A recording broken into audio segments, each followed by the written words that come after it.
What is up, bros? Me, Josh, here. In this episode of Ship of the Week, I'm going over the Tier 9 German battleship, the Friedrich Der Grosse, Der Grobe, whatever you want to call it, the Tier 9 German battleship. This ship has become a love and hate relationship for me, but it's by far the ship I've had the most fun with in the past week in World of Warships. This line is a pretty freaking fun line. It's a line I really recommend to a lot of people playing. It's a ton of fun. It has the Bismarck, which is just amazing at tier 8. It up tiers really well as well. This line is very forgiving for especially new players. It doesn't teach the best battleship manners for new players, but it's very forgiving since it's very hard to citadel these ships. They do take a decent amount of alpha damage and torpedo damage, but really a really fun line to play. Known for their secondaries, decent AA, sonar. I mean, these ships can hit super hard, relatively fast reload on a majority of them. And the tier 9, the Frederick, is another one at that. Now, in the high tiers, I feel like the German battleships tend to lose some of their shimmer. Now, I know that the Frederick is really good at tier 9, and I know that the Kurfürst is really good at tier 10. But really, this line is known for its secondaries, so the smaller maps tend to be a bit more efficient. Now I have played the Kurfürst, and I have played, I have the Montana, I have the Yamato, and I tend to like I'm loving the Montana right now. That's probably my favorite battleship player right now. But now the Kurfürst, it does have its thing, and it's really good when you can get close enough. But the thing about these higher tier maps, especially Sea of Fortune being one of the high tier maps, is the maps tend to be so big, and you can't really use the majority of those secondaries as much as you can in the lower tier maps. But still, regardless, these are both really good ships, and this ship has just been an absolute beast for me recently. The weeks before, it has been kind of a pain in the butt, but it has won me back over. Now, look at that dispersion. This is why I always say shoot at destroyers. Even if you don't think you'll hit them. I hit him 3 times, 1 over pen and 2 full pens for 9,000 damage. If you saw that Gearing had 19,000 life, that is almost half of his life. Now, the dispersion isn't always that good for the German line, especially the Friedrich Der Grosse, that was god tier dispersion. So can't always count on that, but that's why I always say just shoot at them. Even if you get 1 over pen, 1 full pen, especially a full pen, you're giving your guys that much of an advantage to win a DD versus DD battle. Like that guy, like a Benson can go beat a Gearing now. A Yagumo could probably go beat a Gearing now, with how much life he has left. He's probably sitting on 4 or 5k, maybe even less than that. I didn't see how much else he had, but also in Sea of Fortune, A, B, and C cap. It's a 3 cap map, and I really don't like A cap that much. I like B and C a bit better, because A tends to be a bit of a funnel. But this is another reason why is look where we all are. We're all on the 3 line, basically on the outside of A cap. So one, their team is putting a lot of pressure on our guys, as you can see on and C and B cap, and we aren't pushing any pressure on their guys. So this is kind of a bad situation. This is one thing I called out in Discord. That I was like, hey, we need to push. And so as you can see, I'm starting to turn pretty hard to the left side, and I'm going to push right through A cap. One, their Gearing's really low. 2, their other DD is way far out, hasn't even been spotted yet, so it's probably at one of the other caps. And just going to basically push and start tanking and start putting some aggression on. We're a tier 9 and a tier 8, 9, 10 battle, so it's pretty solid. But no, I mean, I run 406s on this ship as well. So it gives it a bit more faster firing. It has 2 choices, the 406s and the 420s. I like the 406s because it tends to just shoot faster. I enjoy faster firing shells when it comes to this battleship. You're going to be a bit weaker against kind of angled battleships, but you're going to be stronger towards everything else. So broadside, you're going to be stronger. Broadside anything, you're going to be stronger towards cruisers mainly and destroyers for just faster firing. And I thought this was an amazing shot. It may not seem like anything. That Baltimore was chilling there. He's in smoke right now. If you saw, he had about 17,000 life left. And I just took a complete random shot, and by the German gods, we hit a citadel on him. And kind of feels bad, man, for that guy, but don't sit broadside in smoke if you're in any ship, really, especially against going against DDs. But even if a battleship does see you, you can get a bit punished. So, like this right here, this is going to be kind of the downside. Like the 420s would do a bit better, but regardless, I think we start chunking down some damage from these guys.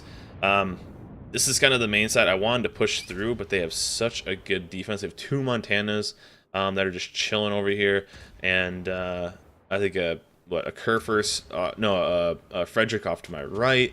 Our destroyer killed the Kutuzov, which is nice, and so I have this whole kind of section of ships that are basically stopping me from pushing really hard. Now, I put a couple more shots in, but I see we're starting to lose a couple of guys, and we really need to start pushing. So I think I just go full speed, screw it. We can't sit here for that long. We need to start pushing, or we're just going to lose this game. So, and their whole team's starting to push through B, so it gives us a really good chance to kind of pinch them off and really put a lot of damage into them. While as they're coming through and pushing towards something, because you gotta think everyone that's going to be coming straight through B is going to be completely broadside to us. So what I'm going to try to do is basically keep pushing, put some shots on some guys, and hopefully not take a complete broadside from a couple Montanas and a Frederick and all these other bad guys, and really kind of push north and kind of recover, because a lot of their team is pushing straight through B. As you can see, multiple ships. Right there, we hit a full salvo on that guy, 3 hits for 0 damage. If that was 420s, it probably would have done some damage. And but in the end, I think the 406s are better for my playstyle at least. But he's burning down. He has no rep, and I went dark right here, so I figured, hey, I would shoot because I do run stealth on all my battleships, and the Frederick, even the Bismarck is the German line in general is in our line. All of their detection is really high because they are massive. I still run stealth, and this is about as good of a view as you can get. A broadside Montana at 10 kilometers with any ship. There's one Citadel, and the Fletcher is chilling there as well. I think we snagged 2 more Citadels on that guy, so a nice little, what, almost 40k salvo on that guy, so not too bad.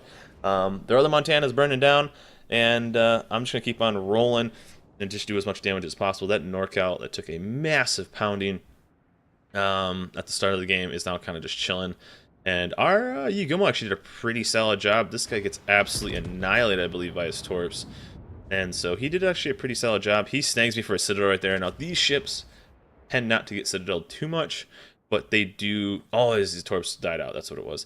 But I put a nice little like 13k salvo into him. Now these ships, especially the higher tiers, because of the plunging fire, if you hit near the guns, it's basically just, it almost seems to be random, right? You do randomly get really random Citadels on these things, and that's just kind of part of it, part of this line. But they do happen, I think, more on the higher tiers than they do kind of the lower tiers. So this was kind of just the downside. We start losing ships. We lost 4 ships to their 1 on broadside to a Kurfürst, a Montana, a Hindenburg, a Fletcher, and a Buki. Luckily, my Neptune is right behind me, and he takes the skill of the bigger smoke circles, so people who want to make fun of that skill can laugh all they want, but it probably saved my life. And I think he hits me a few times on this, but I'm trying to back up and get away. So this Montana chills for a little bit, and our gearing torps are getting a little close. So mainly the Fletcher is what I'm really worried about right now. This Montana was an awesome ally. He just basically fed me so much damage. We're already up to 116k. We have the Hindenburg within secondary range, but he's kind of chilling, and we still have that guy going broadside. So we're worried about that Fletcher though. Hydro's up, and we're just kind of stuck though. We're still stuck in A cap. We have guys kind of all spread out, and it's basically me, RCN, and Neptune, and we don't really know where kind of everything is. So I'm just trying to chunk down the big ship as much as possible, because if he goes down, then I can kind of start moving. I have the heal coming up too, so I can heal a lot of it. And yeah, as I can say here, I don't know why some people would go like split caps. Like some people would go like, okay, we're call A and B, and then you get so many people that die at C. We lost everybody that went C cap. We had a bunch of people that went C cap, and for no reason at all.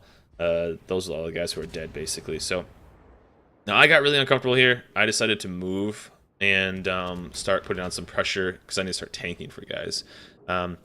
We had 2 Montanas behind me, and really the Fletcher is the main thing we need to kill right here. And so with a Neptune within 8 kilometers of this guy, me with my secondaries within 8 kilometers, we need to save our Benson. And yeah, we're going to put in some massive damage on this guy within this little bit. We're trying to save the Benson, and down he goes. So I think we did save the Benson. The Ibuki, surprisingly, out of all these ships, is probably the scariest of all ships. I think I've clicked my secondaries on him. But I'm trying to finish off this Montana, just getting ships off the board, and really just trying to keep everything. Now, I completely protected our Neptune right now, which is fine. I'm the tank. I'll take the 15k salvo or whatever, but yeah, we need to get rid of the fire-breathing dragon that is the Ibuki. The Des Moines needs to die. There's a bunch of low ships, so I'll never down some ships. It's we're in a decent spot. We had a couple ships working on that Ibuki, so luckily he goes down. We've got some secondaries going out, so really, I actually got really lucky here, RNG-wise, with getting set on fire. I went almost this entire salvo with the Baltimore and Des Moines shooting at me without really getting lit on fire, so it was pretty amazing, as well as a Hindenburg right there. So we absolutely dunked on that Montana. So like I said, I think I did probably 80 plus K to just that Montana. But I am taking an absolute beating, which is fine. I'm supposed to do that. But I mean, you're getting so lucky. Like, that dude got absolutely wrecked, which is amazing. So we're kind of recovering. The Des Moines isn't going to have any more angles on me. The Hindenburg is a super scary ship, especially when I'm turning broadside. I mean, Hindenburg can just absolutely dunk on a battleship. I think he hits me for 5k right there. So you got to be really careful with Hindenburgs. Their AP is absolutely brutal. But we're starting to make a bit of a comeback here, and it's really, really nice. So I'm kind of going to roll away and kind of lick some of my wounds. And luckily we did, because those torps came in. And that was kind of a butterfly effect. That was from the gearing that didn't die at the start of the game. So I got really lucky. I turned away. Did not know those torps were coming. Didn't even know he was there. And got really, really lucky. And luckily, he pushed into our Benson. He killed him, but now we actually have an idea of where he is. And we didn't know where this guy was. So this guy, since the start of the game, my first salvo, has had 3,000 life. That's the downside about not having a destroyer pushing that guy. If that game would have pushed him, the game would have still been alive, and we would have had the destroyer advantage. But he didn't, and that guy lived to the end, ended up killing him, put a torp into our Neptune, and yeah, it is what it is. But that's the downside about getting a destroyer that just doesn't push, get a little bit aggressive, and kind of see the upside of a trade, basically. So right now, we have kind of recovered. We need to push into B cap. As you can see, I called out in B, and I'm basically saying, hey, I'm pushing with you, Yamato, or this is Montana to our right. I'm with you. I need him to tank a bit more than me, though, and we'll work with it. So we have a Montana, we have a Des Moines. I think he ends up dying, and so we're losing some ships, but we have kind of recovered. We have some big ships left. They have mainly cruisers. They have one dude, I think, that's going down. Two guys that are about to go down, the Des Moines and that Friedrich. So that's pretty nice. And I was trying to get a sneaky little shot from the Hindenburg, or on this Hindenburg, to maybe like kind of hopefully take him out. That'd be awesome. But just like that, quick little switch of ships, and really went from kind of like a bad situation to a really good situation. So just overlet them just a little bit, just under, but really not too bad. So they have a NorCal, a Kurfürst, and a Hindenburg. I figured this was just a lock. I figured our Montana was just going to just absolutely wreck them. He got a miracle shot on our Neptune, so down he went, and so we're at 164k. And I thought this Kurfürst was going to ram this guy, so I went full broadside and absolutely just tried to do as much damage as possible. I thought this was a ram. I was just like, okay, he's going to go for one. We'll do as much damage as we can, 12k. And it actually, a ram would have been better, as you can see how much damage he took. A ram would have been better. So not only did the Kurfürst, I think, hit 3 or 4 citadels with his 2 front turrets, he ended up finishing him off with his back turrets as well. So this kind of went into another bad situation of this guy might get a 2-for-1, and if this guy gets a 2-for-1, we might lose this game. So I just stayed full broadside, 100% full broadside, and just was like, okay, I'm gonna take as much damage that I need to from his front turrets, but I need to kill this guy before he kills me. And luckily we got some help from our Rune. I think our Montana even put a shot into him, but down he's going to go. The secondaries galore. I think I put one more shot into him. No, he goes down right there. So we got a Hindenburg. I think our Yugen ends up dying, but we got a Hindenburg going, pushing towards B cap. I'm going to try to take out this NorCal, and we just need to push into B cap. That's what we need to do. Our Yugumo, it would have been awesome if he just like kind of pushed in the C cap and kind of did destroyer things, but he didn't. this NorCal's getting absolutely chewed up. You got a Montana shooting at him. We got a Rune that has good aim shooting at him, and really just trying to focus on just taking him out and pushing. And one thing I noticed was my division mate was pushing from A to B cap, and so I was just gonna go straight to C cap. Our destroyer ends up getting absolutely smashed. I don't know how. Um, it seems like a Yugumo with such a low detection. I mean, I know how he got too close, but it seems like you should just play this super cautiously. I don't know, I don't know how he was detected. He tries to go in for a YOLO on a Hindenburg, and that's just not going to work. Hindenburg's just going to kill him. But hey, he tried his best. He ended up getting, I think, like 1 or 2 kills. He got 2 kills, but still, it kind of put us in a weird situation of like one of those when your teammates like, why are you dead? You shouldn't be dead. But it's all right. We killed the NorCal, so my 2 guys are pushing to B, and I'm gonna push straight to C. So we have 3.5 minutes. As long as we stop that cap, we should be okay. And I think by the end we'll stop B cap and I'll stop C cap. We should be fine just points wise. I thought this Hindenburg was just gonna run, because I thought he was just gonna run. It may have worked even if we stopped. They're in the lead a little bit, and potential for him to just keep resetting C cap. It may have worked if he just like kind of reset stuff, but he ended up getting pretty aggressive here, which kind of worked out. But I was just gonna head straight to C cap. He could potentially kill the Rune, kill our Montana. I think that they're both Rune's at 19k. I think our Montana's pretty low as well. And I mean, we're all pretty low, and a Hindenburg can hit so hard. Like a Hindenburg can straight up one-shot our Rune. So that was kind of the downside. And so we got two big battleships shooting at this guy. We got a Rune, and it's not looking too good for Hindenburg, especially because he's completely broadside to me. And we're gonna put a bit of a hurt into him. This first salvo wasn't my best salvo. Like this guy actually played pretty well. So props to him. But in this situation, I was kind of bummed this didn't hit him harder. I think he ended up slowing down a lot more than I thought he would. So we didn't do any damage to him. But regardless, I'm just going to keep going straight and push right into him. He's in my secondary range right now too, which is not going to work out very well for him. So the secondaries are going to start popping off pretty quick. He has 2 fires on him, and he's got to rep that. So anything that's going to stick with him is going to hurt. So another big salvo coming in from the Friedrich. And of course, just like the first salvo, just like the last salvo, God tier dispersion. Down he goes, 15k, over 216,000 damage, or somewhere around there, 200 and whatever thousand damage. A monster game. One of my best games in the Friedrich, and a real blast to play. Crazy base XP. And we'll bounce over to the port. I'll show you guys what I run on this and what captain skills I run.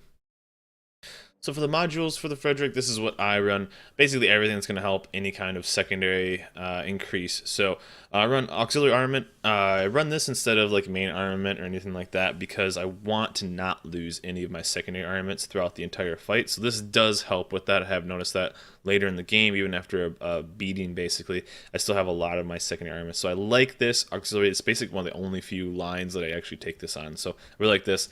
This is basically a no-brainer. Secondary battery mod 2 helps with the firing range and the dispersion. This is basically a must-take if you are running the secondaries.